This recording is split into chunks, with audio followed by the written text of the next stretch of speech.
मैयाहाय जे जालांनाय जाथाय जे बर' माहारियारि फरायसा आफादा थांनाय 7 तारिख अक्ट'बर 2023 बेथ' उदालगुरि डिस्ट्रिक्टआव जोंहा मोनसे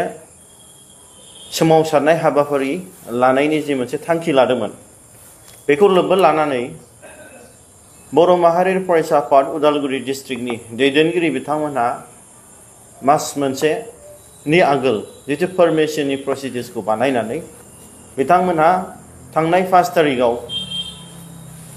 superintendent of police Udalguri डिस्ट्रिक्टनिफ्राय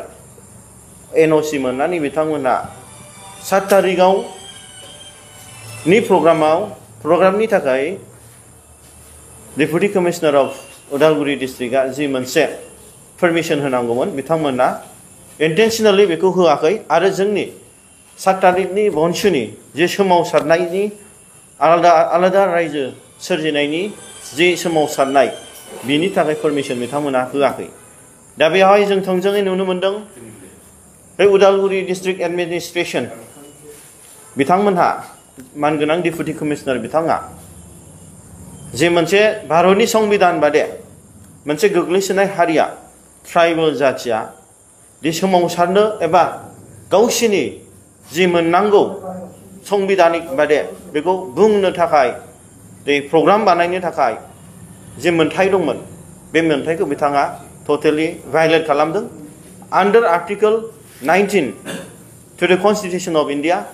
we have every rights the freedom of movement freedom of speech जोंनि थांखि जोंनि लुबैनाय जोंनि हास्थायनायखौ जोङो डिमान्ड खालामनो हानायनि जोंहा मोनसे कन्स्टिट्यूशनल प्रोविजन दं नाथाय बे कन्स्टिट्यूशनल प्रोविजनखौ मानगोनां डेपुटि कमिशनारा डाइरेक्टलि आसाम गभर्नमेन्टनि जि मोनसे इन्स्टिगेशन आरो बीटीसी गभर्नमेन्टनि जि इन्स्टिगेशन बेखौ लानानै राजनीतिक बायस खालामनानै जोंनि बे गणतान्त्रिक डेम'क्रेटिक जि मोनसे मुभमेन्ट जोंनि आलादा रायजो सोरजिनाय बर' हारिनि थाखाय बेखौ टटेलि बिथांमोना नेग्लेक्ट खालामनाय जादों आरो भारतनि संबिधानखौ भायलेशन खालामनाय जादों आरो बे भायलेशन खालामनाय बे असनमान खालामनाया बनसुखौल' नङा नाथाय गासैबो बर' हारिखौ खालामनाय जादों दा बिनि जि मोनसे डिस्ट्रिक्ट एडमिनिस्ट्रेशना जे ट्राइबेलफोरनि सायाव रेसपेक्ट गैयै बर' हारिखौ सनमान होयै भारतनि संबिधानखौ भायलेशन खालामनानै जि मोनसे बेबहार देखायदों बे बेबहारखौ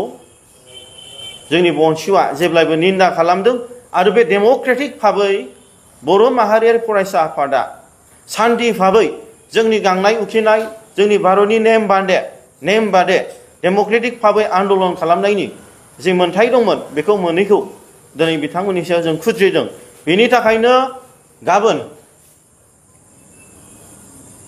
टुमर' जोङो फुंनि 5 तानिफ्राय मोनानि 5 तासिम जोङो मोनसे जोंनि बड'लेण्ड टेरिटरियेल काउन्सिल एरियासआव जों मोनसे जेनेरेल स्ट्राइक खालामनाय जादों बेहा टटेलि गासैबो अफिसेस मार्केट्स बाजार गासैबो गारि हान्था मेलाया बन्द जाजोबगोन आरो बेनि गेजेराव जों गाबोननि जि 9 तारिखनि जि मोनसे फुंनि मर्निंनि 5 तानिफ्राय बेलासिसिम 5 तासिम कमप्लिट जों रायजो राजाखौ जों सांग्रां खालामनो लुबैदों जे बे माबाफोर मोनसे समस्या जायोबा बेयावहाय मानगोनां रायजो राजा नोंथांमोनहा निजेनो साबधान जानांगोन मानो होनब्ला दिनै जों बे बन्द'खौ होनो गोसो गैयामोन नाथाय भारत सरकारा एबा आसाम सरकारा जोंनि बीटीसी सरकार जोंनि एडमिनिस्ट्रेशना डीसी एसपी बिथांमोना